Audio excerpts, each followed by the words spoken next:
Hello. It is Wednesday. That means it is time for the Unboring Wedding Show live. I am thrilled that you are here. Those of you in the chat, please say hello and where you are from and how is the weather. Most of all, I want to know that because if you're west of me, that means I'm going to get whatever's coming tomorrow or the next day. I am on the ocean in New Brunswick, Canada, St. Stephen, St. Andrews by the Sea, just a few meters away from Maine. And so, where are you from? How is it going? It is cold and damp, and actually, it's not cold outside. It's cold. It's colder inside than outside. It's one of those damp days, which is why I'm clutching my coffee cup here. Today is going to be something different. I am excited to try our hand at writing a wedding contract in real time. And so we're going to get into that using Chat GPT. So if you've never used Chat GPT before, this is your chance to kind of see it in action as we work this through together. I will be using my contract template to see what we're going to ask ChatGPT some questions, see what it generates. But I will tell you, ChatGPT just gets more sophisticated, easier to use all the time. And so it'll be fun to dive in. And I really am happy to see some pros here in the chat, members of Unboring Wedding Academy. Or otherwise, maybe you're a pro, but you're not a member. That's fine. You're welcome too. And we've got some folks I know who have done just one wedding and are itching for more. Looking at you, Scott, in particular. Scott's been with us, I think, every single live. He officiated for his son in Tennessee last weekend and crushed it. Oh my gosh. And the review you left, Scott, is so humbling. If you want to go read it, go check out, just Google Unboring Wedding and you'll see the amazing review Scott left. Thank you so much. It means a ton. But here he is back for more. Total glutton for punishment. And Scott, if I can out you here, Scott actually grabbed the pro course. So it's in his blood. Yes, you think you're just going to do one, friends. But when you do it the Unboring Wedding way, that style, that system, you get a taste and you're just like, okay, I got to do this more. And so I'm super thrilled for you, Scott. Jeff had a similar experience recently and so excited for you. So this is a good segue into talking about my pro course, which Scott just grabbed. I'm essentially using a lesson from that course. That course covers everything from branding to how to pitch yourself to how to do wedding shows, how to talk to other vendors, what you need on your website, the essential components, all that good stuff. And one of the crucial pieces, of course, is a contract. I would say you can get away with doing one wedding without a contract, maybe for some friends. I am officiating for a family member this summer pro bono. I'm not going to throw a contract in front of them. So I'm just that's just full disclosure. I know some of you would say you should never do anything without a contract in terms of professional services. Okay, yeah, I understand that, but especially 100% when you're accepting any sort of payment or compensation, when the person feels like they are giving you some value in return for some value, you need to make sure you're on the same page in terms of expectations. A contract, I mean, you can say this is to protect my butt so that I don't get sued. And if I do get sued, I can, yeah, that's like way down the line. If nothing else, and I've never been sued and I've never had any problems with that kind of thing after a wedding ceremony. But I think having a couple read over a contract or agreement, if you want to call it that, before you officiate, before you even get into a relationship with them, before they even send you money, that sets expectations. Here's what I do. Here's what I'm responsible for. Here's what you do. Here's what you're responsible for. That is absolutely crucial so that somewhere down the line, before we even get lawyers involved, you don't have like a break in the relationship. You don't feel angry. You don't get bitter. I thought you were doing this. I thought you were doing that. And so that is why I want to cover the contract stuff, because it's not all just boring legalese. Some of it is. Many of you ask me all the time, what should be in the contract. What is my responsibility as an officiant versus the couples? And so, yeah, we're putting together a contract today. And I know, like Sabrina said, I have one, but I'm interested in exploring new ideas. That's essentially what we're talking about today. And I think it'll be really interesting to talk about your sense and my sense together. I love when we collaborate here together in this way, although we've never really worked on something like this. So this will be fun to get our perspectives on what we cover as the officiant, what our couple is responsible for, that kind of thing. I think there's 10 essential parts of a contract. We'll see what ChatGPT says. I'm excited about this because at the end, I am going to see what we can come up with in the next less than just under an hour here. And then I will paste that in a Google Doc. So I have those links in the chat. If you are in the chat, please, like I said, say hello. If you want to jump in the chat, please log in with your Google account, log into YouTube, and then you can drop comments in the chat. Say hello to us. Let us know where you're from. You can grab those links, though. Click on that. I did put the Chat GPT link in there, and the Google Doc when we're done, I will paste in kind of what we've created and share it with you. So you have a couple of choices here. You can follow along in real time in ChatGPT. And again, you're going to come up with something entirely different, maybe, or similar. But then I'll say, okay, at the end, we'll see if ChatGPT can kind of collate every part, and then we'll put it in a Google Doc. And if I can't do that on camera, then I'll do it afterwards. Okay. So great to see you. Thanks for being here. I am going to preface this whole conversation by saying none of this is legal advice. I do want to absolve myself of any legal responsibility. I got to say, when I started, I did create a contract, create an agreement. I just wanted to get into it. And I didn't have the first few ceremonies vetted by a lawyer, my contract vetted by a lawyer for the first few ceremonies. But then one of my clients pretty soon into it was a lawyer and looked it over and said, no, this is really great. So I considered that to be kind of seeing a lawyer. But if you want, and I know some people, there's entire businesses around creating a contract for your business. That's a huge, and especially in the wedding industry, I think there's podcasts and some personalities like myself who are all about the legal side of creating a contract. So what I'm doing today would probably set their hair on fire. I'm not trying to step on anybody's toes here, but I do always want to help you with the reality of some things are not as hard as we make them out to be. That said, if you want something to be legal and airtight, definitely have it looked over by a lawyer. So I'm going to say that nothing that we're going to do today is legal advice. And the contract that we create, of course, may not be 100% solid or stand up in court, or if you get sued or that kind of thing. I will say I have had two couples dispute the charges in the past. One of them was a couple who broke up, and the one of the marriers came after me for the deposit. I did call it a deposit back then, but and the other marrier was mortified, just reaching out to me saying, "I'm so sorry that my ex-fiance is trying to shake you down and get the deposit back.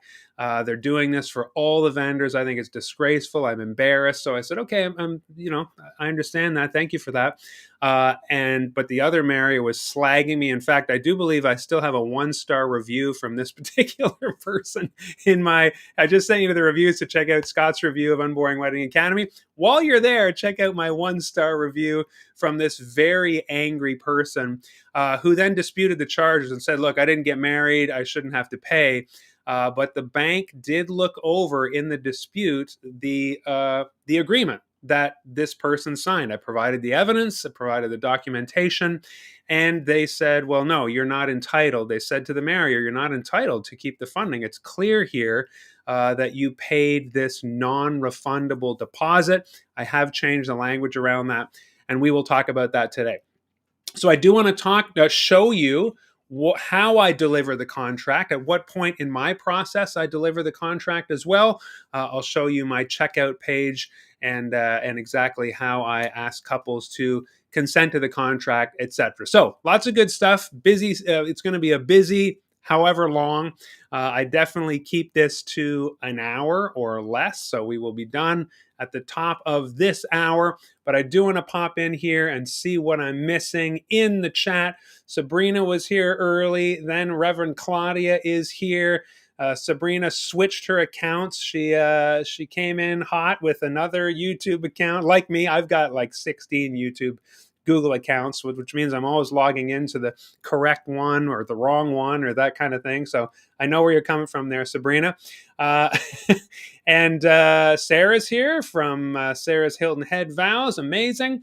And Cantor Mark is here. He says, Builders Emporium Contract Division reporting live from Thousand Oaks in Southern California. Let's do this. I know, Mark, you must have a contract with your thousands of weddings under your belt. So love that you're here and you can jump in. I know you're all going to have some great advice for each other, even in terms of, hey, Mark, that's not good enough, or I wouldn't do that. So we're all going to have different ideas around this. But like I say, don't go out there and do your second or third or fourth wedding without some sort of contract or agreement. Have the couple look that over before you accept any money from a couple. And make sure you are protected. Make sure they understand the expectations. That's really ultimately what I look at a contract as as achieving. Really, Jerry is here from Electric City, sunny and warm. I'm glad to hear it. Hopefully, that's coming our way. Tropical Bliss by Judith from Toronto. It is sunny in Toronto. Okay, that's good news. This is the weather's starting to look better for tomorrow. I'll plan for it. And here is Scott. Speaking of Scott, your ears were ringing. Officiated a wonderful wedding for your son. Again, go check out that review, Scott. Thank you so much, and I'm so glad you crushed it. Paul is here from sunny Trumbull, Connecticut. Jeff is here. I did mention you, I believe, as well, Jeff, from Westchester. Bob is here from Austin. And hi, Elise from Maine. Suddenly sunny in Maine. I mean, you're right. I'm right here. We don't have any sun. I'm trying to look out the window here. Hello, my Maine neighbor. Good to see you and glad you're here. Shelly is here from BC. And Patrick from Grand Rapids. So many members of Unboring Wedding Academy here. Like I say, if you have grabbed the pro course, then this is basically a lesson from inside the pro course. Although in the pro course, I didn't use Chat GPT. I am fully reshooting Unboring Wedding Academy right now to incorporate Officiantly, our new software that you will use as you build your ceremony in Efficiently. That's going to launch. I know I've been saying a couple weeks. I sound like some world leaders who say it's coming in 2 weeks, it's coming in 2 weeks, it's coming in 2 weeks, and it never comes. Honestly, it is coming. I've been working with the developers on Efficiently. I've got 2 more videos to reshoot, and then I'm going to keep editing, upload into the course platform. And so I'm going to warn members, as I mentioned before, I believe last week, but one day members will wake up and see the whole new course and a much older me than I was 3 years ago when I shot the videos that exist now. And that's the point, is to make sure you see me aging. Christine is here. Good to see you from England. Anita is here from coolish and gloomy Tennessee. Scott's having a blast. That's great. Mark says, if the love story caster is the beaver, yeah, because, okay, well, should we explain that? To the castor, people started spelling the love story caster with an O. And of course, castor in French is beaver. And now, is this the mag chatter, the con GPT? We need to keep workshopping that, Mark. We affectionately refer to the love story caster as the beaver, but this one still needs a bit of workshopping, I think. Shelly says, you're looking forward to seeing this in real time. I have to leave slightly before the top of the hour, so I hope I get to see the whole thing. Well, Shelly's telling us to get going, so we should do that. Roger, good to see you here. Let's see, Claudia says, for friends, family ceremonies, I always submit a bill to them for my regular ceremony rate, and on that invoice, I apply discount for the full amount, so they owe zero. My gift to them. Ooh, that's a great idea.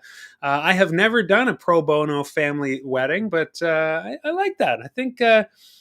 I think I'm going to do that this time. Okay. Well, thank you, Claudia, for that. That's a fantastic idea. And that way they go through the regular mechanism. So I really love that. Natalie is here from NorCal.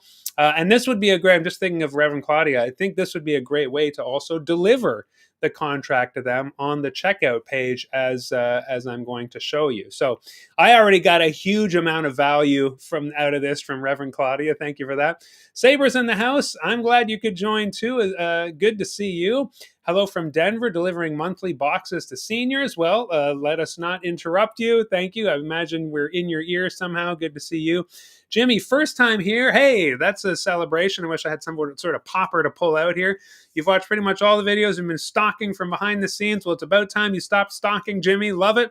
I wish I wasn't so late to the game or I would have jumped on being a founder. Oh, well, I think you're talking about Efficiently, and that is coming out soon. So thank you so much for being here.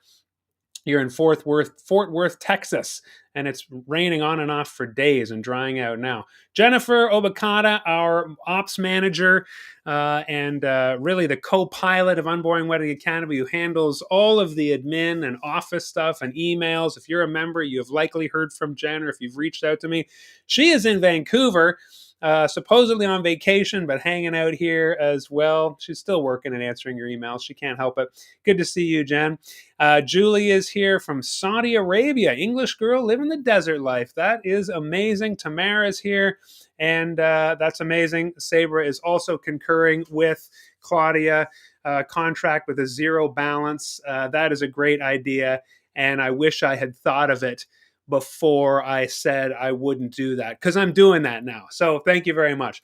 Now I will show you before we start, and if you haven't done so yet, I'll just pop here freshly in the chat, so you don't have to go all the way to the top. OpenAI.com. If you've never done that, you can log in with an account. I know sometimes if you try to do a little too much inside OpenAI, ChatGPT, it'll ask you to create an account or say, I can't do that. You need to have an account. I have an account. Efficiently and the Love Story Caster basically run on the OpenAI platform. And so, yes, I've done a lot of API work in there, 100 hours of crafting that recipe. A lot of people ask me, hey, how come I can't get ChatGPT to write my couple's love story? And the reason is because you're going to have two sets of answers, and it's not going to work very well if you paste one in, paste another in. It took me, as I said, about 100 hours and a special software that would take two sets of answers, blend them together, use a recipe. So that was a very intense process. I have no doubt that maybe it can happen one day. But right now, there is still a limitation around that. But it is more than capable of writing a contract for us. And so now I want to show you, I'm going to now show you, hopefully you can see this, my agreement. So when a couple asks to book me, I do send them this. So you see here how it says, let's get serious. I like having like a fun, cheeky vibe. This is the intake form for my couples to actually send me money and book me. So by this point, typically, we've already had a chem check. This is where I say I meet the couple, we chit chat. We've talked about this before in other videos. And they put their names in here: bridegroom's name, bridegroom's email, fiance's name, fiance's email, phone, wedding date, wedding venue, ceremony start time, who's taking pictures, and the credit card details. And then here you see our Unboring Wedding Agreement. So this is where it says, and underneath there's a check. I agree to our Unboring Wedding Agreement. Please scroll. They need to check that box. They need to scroll down and they need to check it. This is a plugin in my website called Gravity Forms. I do pay for this. It's not a free plugin. It is a paid plugin. But what this does is allow me to upload a contract like this, or an agreement. And you'll see all the parts here. And this is what we are going to go through with ChatGPT. And then they click that. And then here is where they pay the Unboring Wedding booking. And see, it says 50% booking retainer. I would recommend using the word retainer, not deposit. A deposit implies that they're paying a portion of a whole. And like I said, when this gentleman came after me and said, I haven't gotten married yet, I shouldn't have to pay, that I should get the deposit back on the wedding. When you change it to retainer, then it's very clear what they're purchasing. they're actually purchasing that booking. They're purchasing their name on your calendar, the date being reserved. The fact that now you are going to turn all other couples and opportunities, barbecues, sports events on that Saturday from now until then, a year sitting on my calendar, that's actually what they are paying for. So they're retaining you, they're retaining their date, they are paying for you to say no to everything else that you could be booking on that day. So it is a clear purchase. And then the HST does get added. Again, this is in my plugin. There's the total. And then once they fill this all out, they click submit payment. And so essentially, my contract gets delivered and agreed upon when they pay with their credit card through my website. Okay. So that's how that works. Now, let us turn to OpenAI. And I'm going to be checking back in because, like I said, this is very interactive. So I want to be popping back in the chat here periodically. And I'm wondering if you can pop in the chat. Have you used any sort of AI, let's say Chat GPT? Have you used Chat GPT to create your ceremonies, to create your scripting? I use it all the time. There's nothing you can't ask it that it will help you with. And so, there's lots of fear around AI replacing us. I would say you're going to get replaced by someone using AI if you're not using it, right? So that really is, I think, the situation we're in. So please pop in the chat here. How comfortable are you with, if you're driving or delivering boxes, maybe not, but how comfortable are you with Chat GPT, would you say? I'd love to hear from people here in the chat. Have you used it? Are you using it? Are you comfortable with it? What's going on in terms of how you use ChatGPT? I am going to now pop into the new window, and we'll go into the OpenAI window here. So when you log into, or when you just go to the openai.com page, you will be looking at this here. What can I help you with? And you can type in absolutely anything at all. Now, I am going to start in a new window here where you can see I asked it, what are the parts I need for a wedding officiant contract? What are the parts that I need? And I was a bit frightened when it pulled it up, because I swear ChatGPT pulled from my stuff on the internet, because and I have a lot of stuff on the internet, and that's all ChatGPT does largely, right, is scrub the internet and use existing materials out there to formulate its answers. You see, Google does this now, with its zero click, which is really hard for a lot of people who, really depend on people visiting their website. But if you ask Google a question, then right at the top, you will see where it used to be the coveted snippet that people who publish on the internet were going for. Well, now it's a Gemini answer. It's an AI generated answer. Gemini is Google's AI model. And but to their credit, I guess, you will see that there's a little pencil usually next to the points it's making, and you click on that, and it tells you what websites it drew that Gemini generated response from. ChatGPT doesn't quite do that. But when I asked, what are the parts I need for a wedding officiant contract? Here's what it came up with: introduction and parties, a scope of services, number 2, 3, date, time, and location, 4, fees and payment terms, 5, cancellation and refund policy, 6, rescheduling policy, 7, travel and accommodation, 8, client responsibilities, 9, officiant responsibilities, 10, force majeure clause, 11, legal requirements, 12, photo video release, which is optional. But man, I was like, hey, I'm pretty sure I invented that years and years ago. 13, dispute resolution, and 14, signatures. So that is what ChatGPT feels like, at least when I asked it. If you ask it again tomorrow, maybe it would have different. That's the thing. It's kind of fluid, but it came up with 14 major headings. Now, I feel like that was pretty thorough. I might add something like limited liability in here. I personally don't have force majeure, but we'll talk about that because COVID was very instructive for a lot of us. And so I just want to touch on some of those things. I want to go back in here in the chat and see what you guys are chatting about. I put outlines in to help flesh out blogs that I tweak. Yeah, that's amazing. It's a great way to use ChatGPT. The other day, I just wanted something to be formatted without bullets and stuff. I just wanted it all to the left. And so I just pasted in ChatGPT and I said, can you just format all of this justified to the left margin?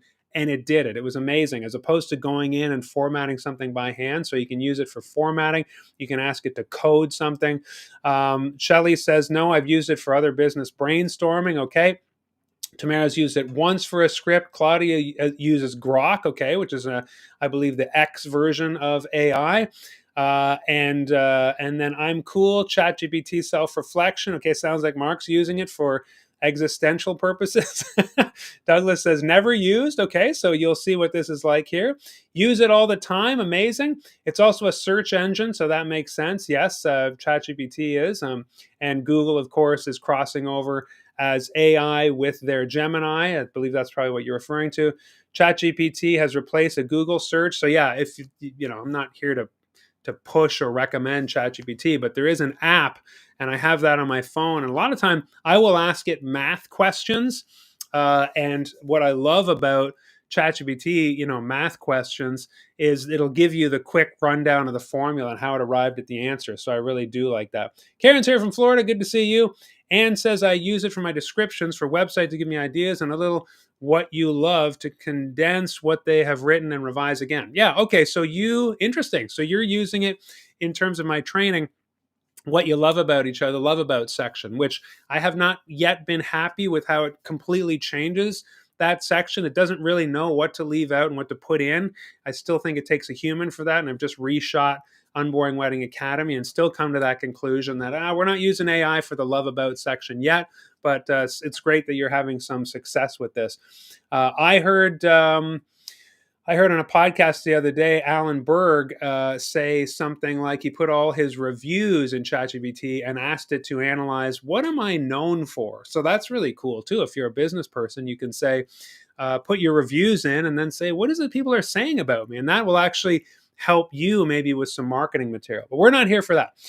Let's start with introduction and parties. So I do have in my contract template right off the top this as well. You have to start your contract, and if you have Pro, you see I provide for you the contract template right there in the course that I use, and you will see here, and I can cross-check this one with you in mine.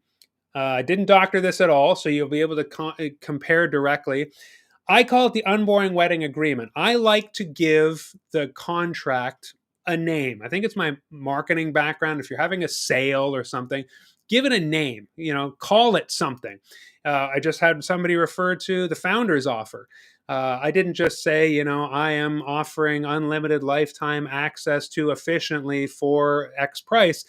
I called it the founder's offer. And I said, if you pay this now, you'll never have to pay again. You're one of the founders. So that's similar for me, where I like to, in the agreement, call it the Unboring Wedding Agreement. If you have a business, I would recommend calling it the blah, blah agreement. Contract can be a bit scary.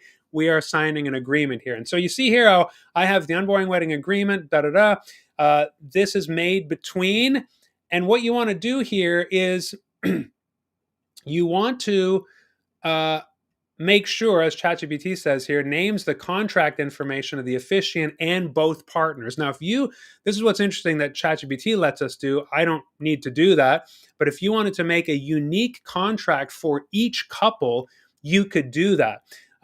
In my contract here, of course, it's generic enough. It says, this agreement's made between Mark Allen Grollo, the officiant, so definition, and the clients identified above, clients or client. With respect to clients, so we just defined the couple as client. with respect to the client's wedding ceremony scheduled as detailed above, and then the event. So we've got 3 terms being defined. You'll also notice here I have this TLDR. I've shown a lot of you this before, but and again, I'm not sure how properly legal this is. It would probably again set a lawyer's hair on fire. But TLDR, too long didn't read. I get lots of couples saying to me, I loved in your contract how you put a little TLDR, like a one sentence. What's the legalese in everyday language? What did I just read? So in this doc, your client, I'm officiant, and your ceremony is event. That has really, people have really appreciated this. In my testing of Chat GPT, and we can do this here, you can ask it to write a little one sentence TLDR based on the big long thing that it came up with. So let's ask it. So you'll see at the end here, ChatGPT says, would you like a customizable template based on these points? The first thing I might ask is, can you just write a introduction parties section using, I probably don't have to spell check, introduction parties section using the company name Unboring Wedding Inc. and generic clients. If you're judging how snarled my typing is, it's because I'm trying to stay far enough away that you don't see every pore in my facial skin. So I'm really stretching here. Let's see what it says. So I just asked it, can you write an introductory parties section using the company name Unboring Wedding Inc. and generic clients? We'll see what happens here. Drum roll. Certainly, here's a sample. Introduction parties. This agreement is made and entered into date and between Unboring Wedding Inc., a wedding officiating service provider, officiant, and client full name, client full name, collectively clients. The clients are hiring the officiant to design and deliver a personalized wedding ceremony on their behalf, and the officiant agrees to provide these services in accordance with the terms and conditions outlined in this agreement. Would you like me to continue with the next section? I might now say, can you remove the brackets and not require client full names? So we'll see what it says here. Here's a revised version. Now the agreements between Unboring Wedding Inc., officiant, and the couple identified as clients. Okay, so I like that. It's a lot cleaner. It's a lot more generic. But you can see how if you wanted to generate a specific agreement for every couple, you would just say, like, the couple's names are so and so and so and so. And so you could do that. Now, if I like introduction parties, I'm going to copy it here and oh, I'm not sharing. I'm not even sharing this. There we go. And I'm going to paste that in to the Google Doc. Okay. Now you're seeing this. Great. I was just showing you, I think, the other screen before. Okay. So we've got that introduction parties. That's a pretty good first section.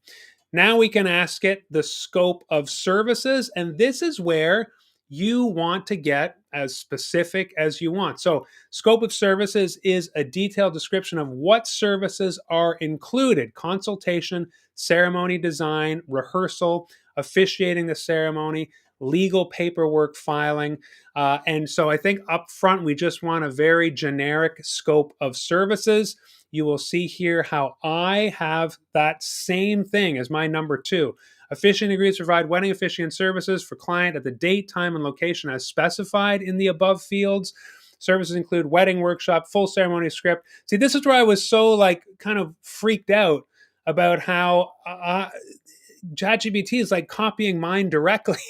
So I was like, okay, that's great. It's great affirmation. But I really think it's pulling from my articles about contracts because it couldn't be more similar.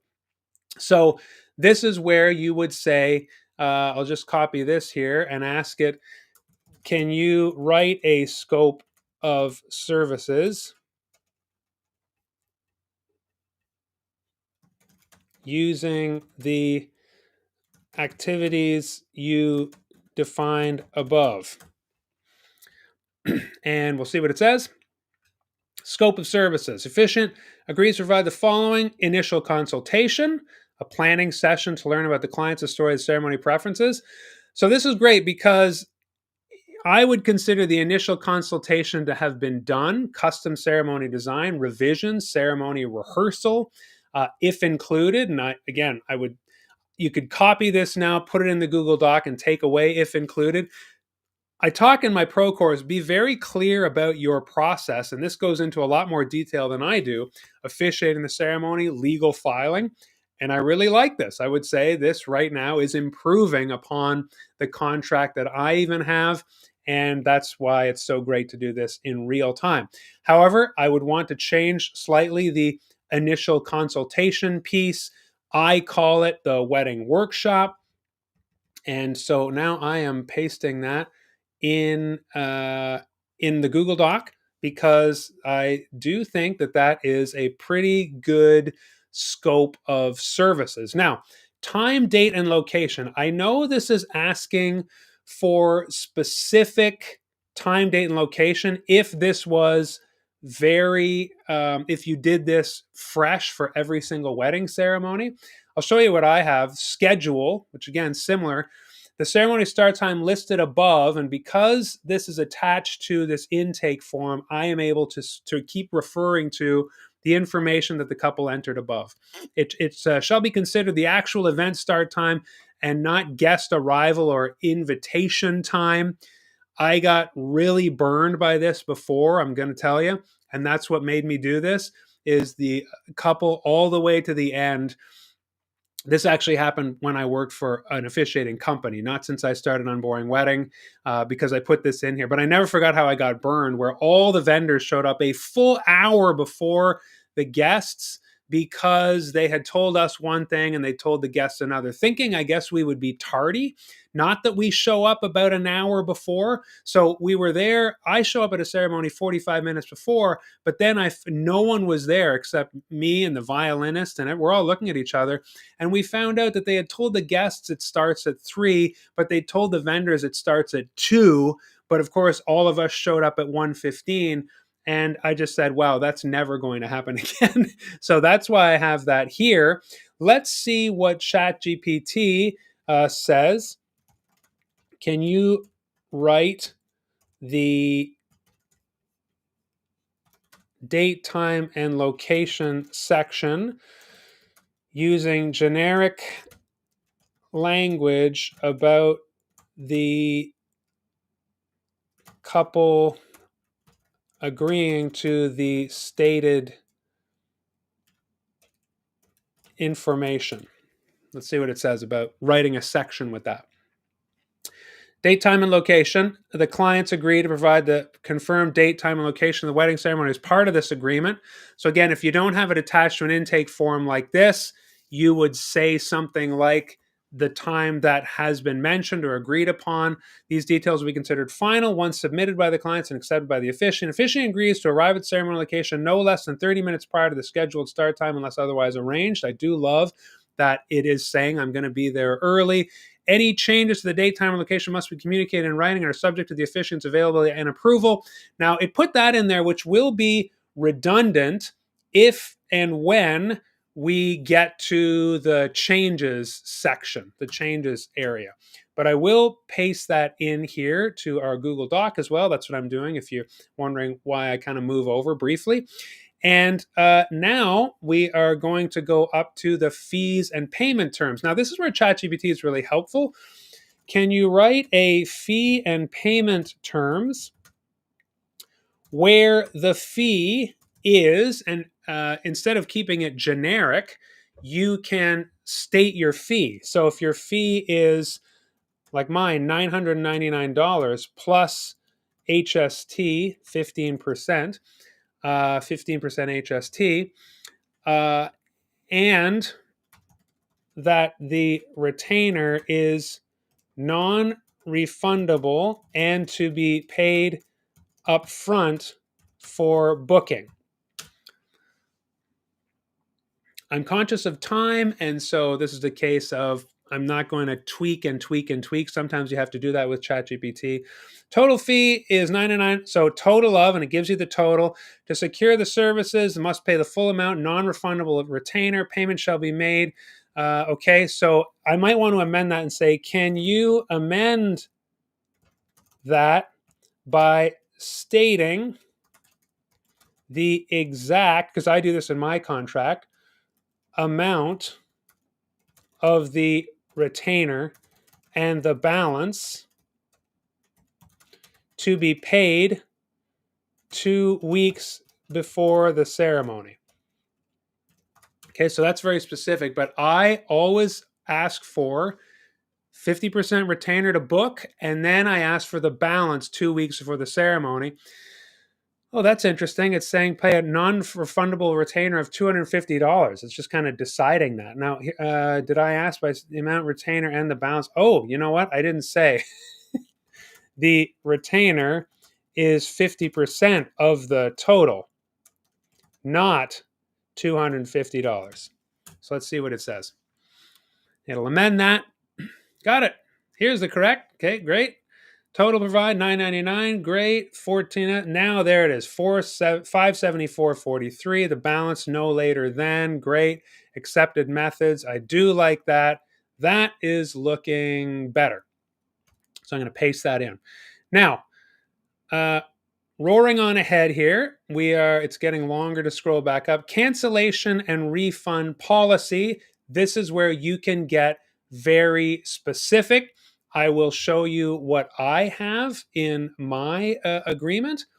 This is my policy for so fees and retainer is what I have for the section we just completed. Cancel and refunds. Cancellations must be communicated in writing. If written notice of cancellation of service is provided by client at least 7 days prior to the event date, all fees paid in excess of the retainer will be refunded. If the written notice of cancellation service is provided by the client less than 7 days prior to the event date, the client shall be responsible for full payment of services except for travel fees. So see here, I'm going to scroll down to the TLDR so you can see what I'm saying.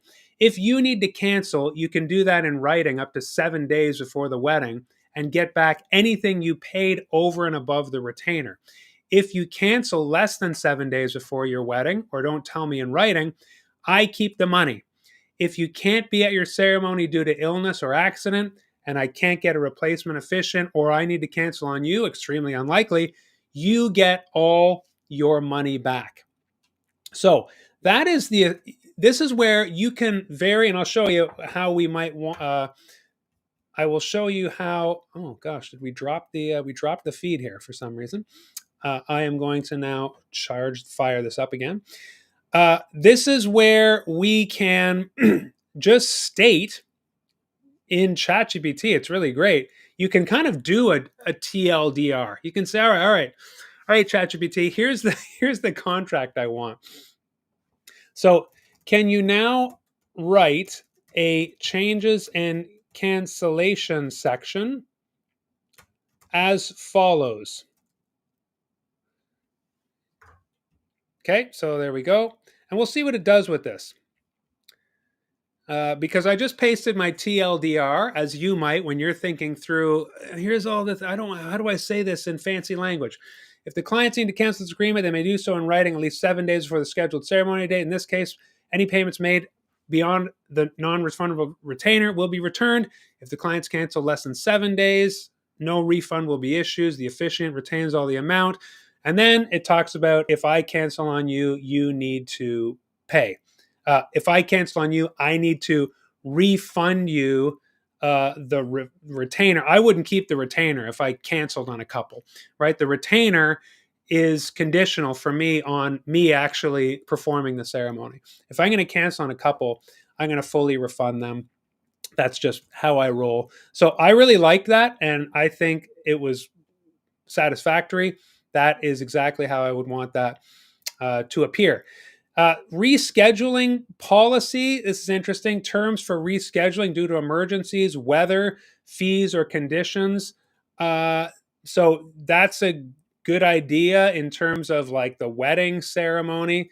Can you write a Oh, I'm in the Google Doc here. Too many windows flying back and forth here. Okay. Can you write a rescheduling policy where I need to agree to it in writing? And that is how I roll in terms of rescheduling. I'll show you. I don't see, for me, it's in the cancellation and refunds, but I do. Oh, changes. No, I do have a changes section. Changes this agreement, including but not limited to the date, time, and or location of the event, must be communicated in writing. So I really feel like I want the couple to know what is involved in scheduling or changing. So there you go. This is very clear language around that.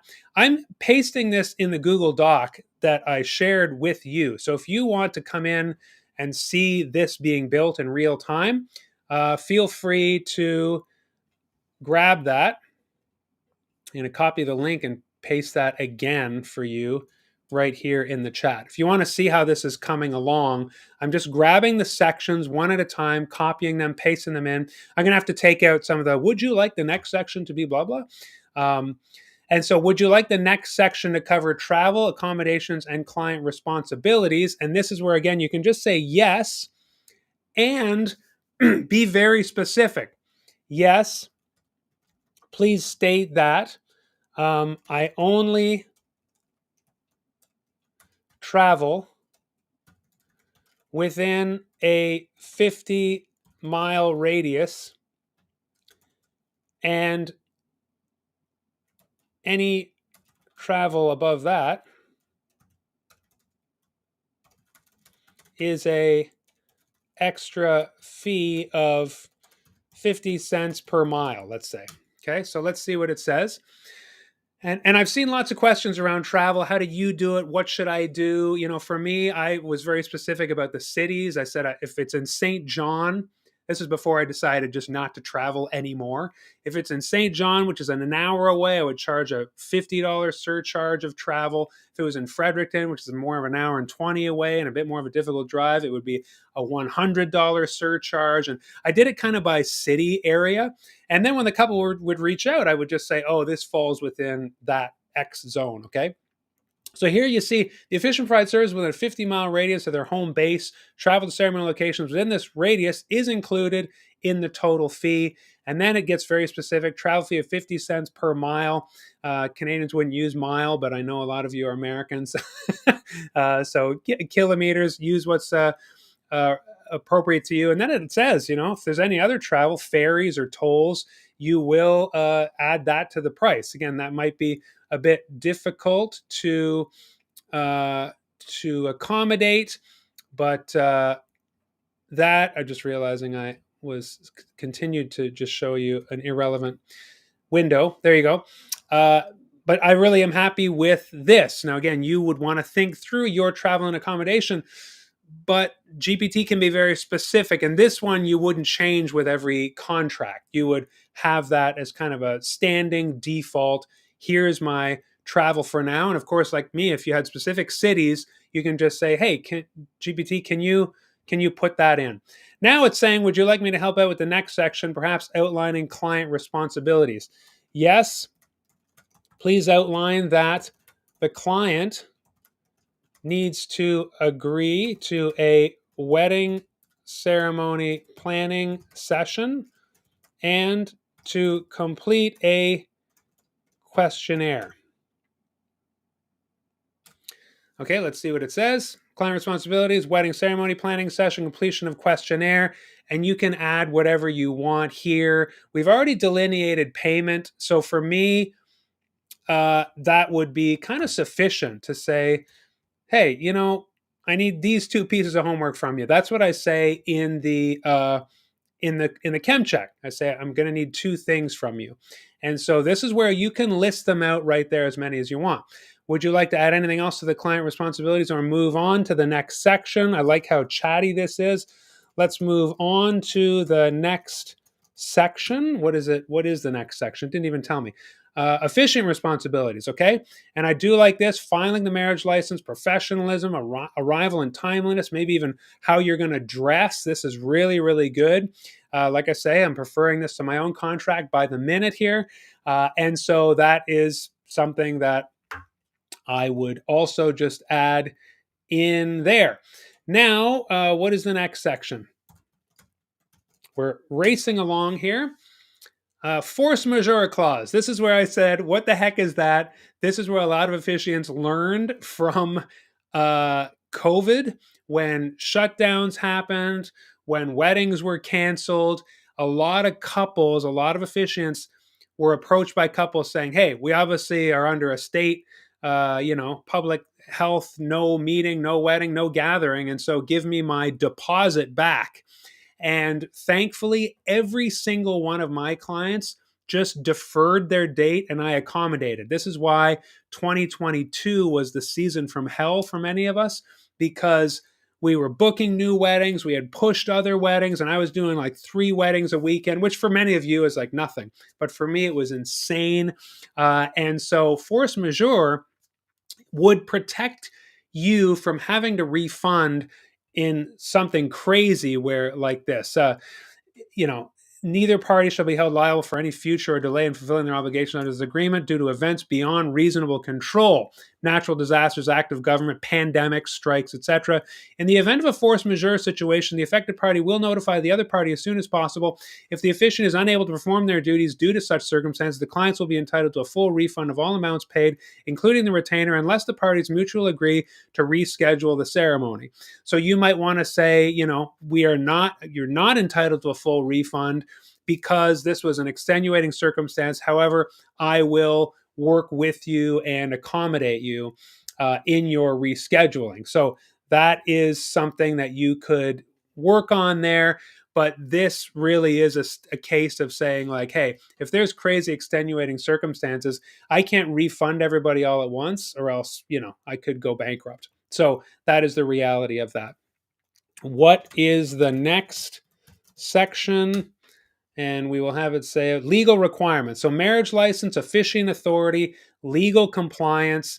I do like that. Hey, why not? And this is a case again where you'd want maybe to have a TLDR. I'll show you what that is like. Can you write a TLDR section for that? And it will do that in one sentence.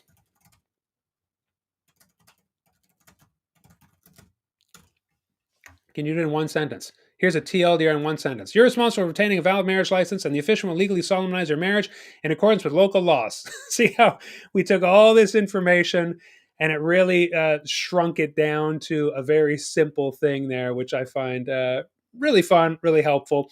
It depends how professional you want to be. It says, does that work for you? So now, as I said, I think we're into client responsibility, officiant responsibility, force majeure, legal requirements, photo and video release. We're almost done here. Can you write a photo release where the couple agrees that I may use any and all media from their wedding, including their script and story, unless they state otherwise? And I have had couples say to me, hey, we saw that clause, we'd rather you not, or we'd rather you ask, and that's great. And then I say, yes, okay, I agree to that. But by default, I don't want to be chasing all my couples. If the photographer says, hey, Mark, here's a great photo, I don't want to have to then ask the couple every time.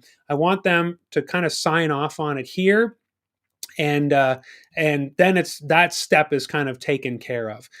The other thing that I'm not seeing in this GPT is the limited liability. So we're running out of clauses here. Dispute resolution.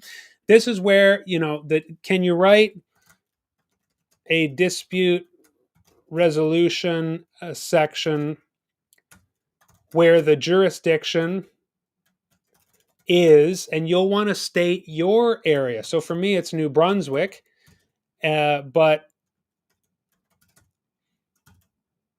of course, where you are, you will type that and it'll say your state or whatever. Any disputes shall be resolved in accordance with the laws of New Brunswick, Canada. The parties will agree through mediation, etc., etc. Great. You definitely want to have something like that. And last, so now it's just signatures. And this is where I would say, can you write a limited liability clause? What's a limited liability clause? Well, essentially, in non lawyer layperson speak, this is where you cannot get sued. You are not responsible to pay more than the couple paid you. So whatever your fee is, we've talked in several scenarios here about refunding the couple. I'll give you your money back. If I'm sick, I'll give you your money back. If you're not happy, I'll give you your money back. That's something that I'm going to scan. I'll show you what I add there. But limited liability is I'm on the hook for what you've paid me, but not anything more. Can you make the limited liability specific to the fee the couple paid, which was again $9.99 plus HST, and then it'll rewrite that total fee paid by the clients, which is $9.99. The officiant shall not be held responsible for any damages not included to delays, cancellation. This is where the couple can't say you were late for my wedding, and so you ultimately cost us $15,000. In the limited liability clause, this protects you from anything extra like that.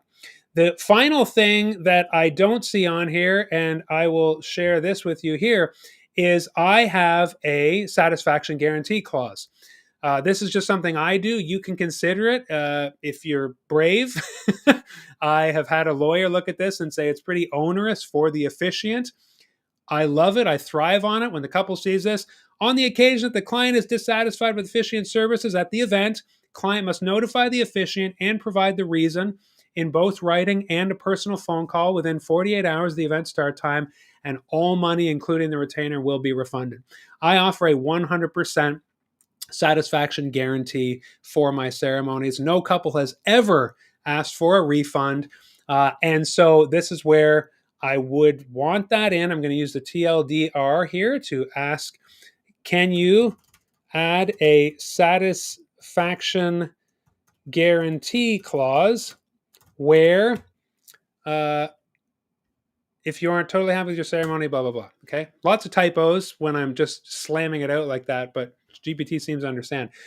If the clients are not completely happy with the ceremony, they must notify the officiant in writing and by phone call within 40 hours of the wedding ceremony. Upon receipt, the officiant agrees to refund the total amount.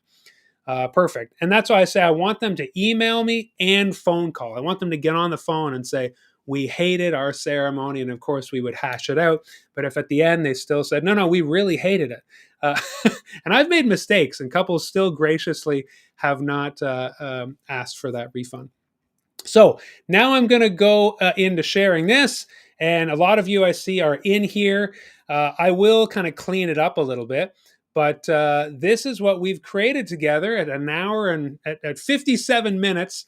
The essential parts of a wedding ceremony contract for officiants.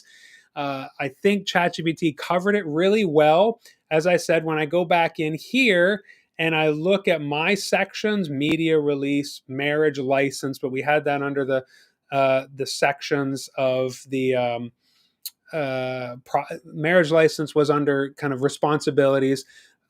The client's responsibilities. Privacy wasn't happening in here.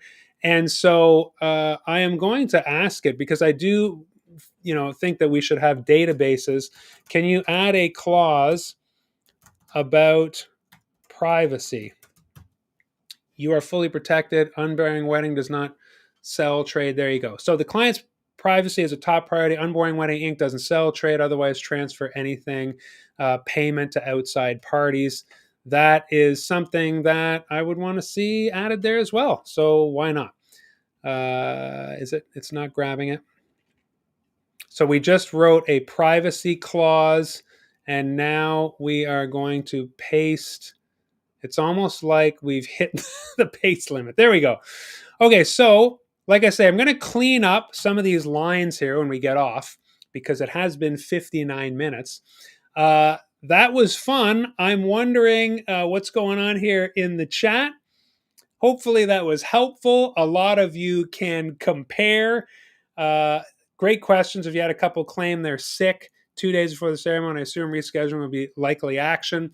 Yeah. So, like I say, for the pandemic or things like that, most couples just want to switch their date or move their date. And again, typically there's 100 people in a huge venue, blah, blah. But I've always been happy to just change the date. It's less of a headache for me. I'll just tell the couple, and this happened in the pandemic. They would say, well, we don't know when we're going to start. And I just kept a running total of, yeah, this couple, I need to reschedule that. And it really, really worked out. So that's typically, if you just same price, move the date. Now I have had some couples just postpone a full year, and in that case I always tell them I will be raising my fee, so I will just be asking for the 2026 rate. So if a couple booked in 2024 for 2025, but at the end of 2024 early in 2025 they said we want to postpone, something happened, pregnancy, a baby, a parent who's sick now and might not make it, then I typically say, yeah, I'll move your date. We'll just charge you the surcharge for the next year, the 2026 fee. And typically they agree. So that's kind of things where you work things out as things come up. All right, I'm not seeing too many questions or specifics in the chat. Yeah, I know Shelly was saying, I'm seeing this. What are you typing? Yeah, sorry about when the tab management had a lot going on here at the same time. But now you can jump into that Google Doc and download that if you'd like once I clean it up. But again, you saw this in action. You saw that it took less than an hour to do this, and you could now take the Google Doc paragraph, put that into ChatGPT and say, can you change Unboring Wedding Inc. to my company? Like take the whole thing and then maybe even specific sections, say my price is this. I want to add elopements. You can make contract specific, whether it's elopements or quick sign and goes, same thing. Anytime you exchange money with a client, you definitely want to have this kind of expectation. And like Sabre and Claudia, I think I will present with a 100% discount the intake page to my family members who I'm officiating this weekend. So maybe I'm the one who learned the most here today. So thank you very much. That was a lot of fun. I wanted to show you that you can do this in real time very quickly and protect yourself. That is ultimately what this is for. But I would say the major benefit is that your couple gets to see what they're responsible for, what you're responsible for. Expectations are set. There's not going to be any shock and accusation further down the line that somebody did not fulfill their duties. Everybody is on the same page and understands what they're responsible for and what they're going to do. Okay. Thank you very much for joining today, and I will see you next week, friends, on the Unboring Wedding Show live. Until then, have a great one and marry on.